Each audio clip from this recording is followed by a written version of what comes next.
Assalamualaikum warahmatullahi wabarakatuh. Ternyata Ustadz Abu Bakar Ba'asyir ngeprank kita semua. Setelah sebelumnya viral pengakuannya terhadap Pancasila, disusul dengan upacara bendera di Pondok Pesantren Nguruki. Kendatipun dia tidak hormat bendera juga dan tidak berdiri dengan sikap sempurna, cuman tiba-tiba ada kegiatan ceramah di depan alumni Nguruki, di mana ABB secara terang-terangan mengatakan Indonesia adalah negara kafir atau negara musyrik. Dan dia menyerukan kepada alumni Nguruki yang sudah ribuan jumlahnya, termasuk yang sudah jadi PNS juga, untuk berjihad melawan negara ini. Karena negara ini didefinisikan sebagai negara kafir. Kira-kira kapan tobatnya Abu Bakar Ba'asyir ini? Padahal dia tidak pernah berjuang untuk mengusir penjajah. Dan dia juga tidak pernah berjuang untuk membangun negara kesatuan Republik Indonesia sebagai sebuah negara kesepakatan. Tiba-tiba dia merasa punya hak lebih terhadap negeri ini. Coba dia ingat, di zaman Orde Baru dia dikejar-kejar oleh pemerintah Orde Baru. Bahkan mungkin kalau tertangkap dia sudah dihukum mati. Dia lari ke Malaysia, dan di Malaysia dia tidak bisa berbuat apa-apa dengan Abdullah Sungkar. Dia tidak bisa mendirikan pesantren, tidak bisa mengajar di masjid-masjid dan lain sebagainya. Dia bersembunyi-sembunyi. Dikarenakan Malaysia adalah negara yang sangat tegas sekali. Tidak boleh ada sekolah termasuk pondok pesantren hingga ke universitas yang mengajarkan akidah selain Ahlus Sunnah wal Jamaah. Dan yang mengajarkan mazhab selain mazhab Syafi'i. Sehingganya Malaysia relatif lebih imun, lebih kebal terhadap gerakan-gerakan radikalisme terorisme.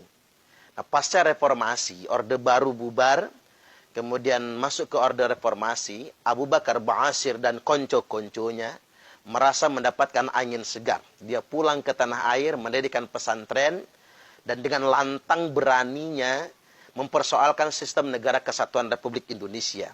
Saya berharap agar pemerintah tegas, terutama karena alumni Nguruki ini sudah sangat banyak sekali, dan mereka terang-terangan anti negara kesatuan Republik Indonesia. Bahkan disinyalir di antara mereka ada yang masuk ke tubuh polisi, Polri maupun TNI, bahkan sudah jadi PNS. Kapan lagi kita bersikap tegas? Ada baiknya kita kembali mengambil baiknya undang-undang Supersip di zaman Pak Harto, agar kita bisa membentengi keutuhan negara kesatuan Republik Indonesia dari kelompok-kelompok yang membajak agama.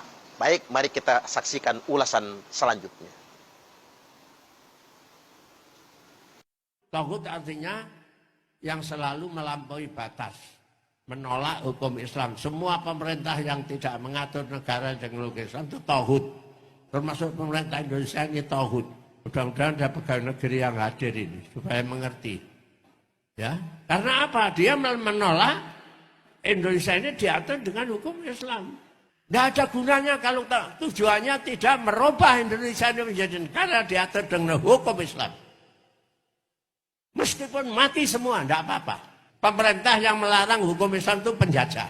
Malah yang aneh sekarang ini, mulai Soekarno, hukum tauhid dibuang. Tapi hukum syirik ditegakkan, yaitu demokrasi. Demokrasi itu syirik besar. Buatan orang kafir demokrasi itu. Ya memang saya teroris. Katakan betul saya teroris. Dari semua alumni Al-Mu'min ini, saya ajak untuk berjuang mati-matian menegakkan Islam supaya kita bisa mengamalkan Islam secara berjamaah. Itulah arah perjuangan kita. Mengamalkan Islam secara berjamaah dalam bentuk khilafah. Jadi daulah dan khilafah.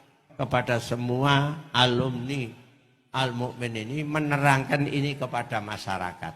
Terangkan kalau perlu kepada polisi juga terangkan. Menegakkan Islam yang sebenarnya. Ya, sekali lagi, Islam harus berkuasa, tidak boleh dikuasai.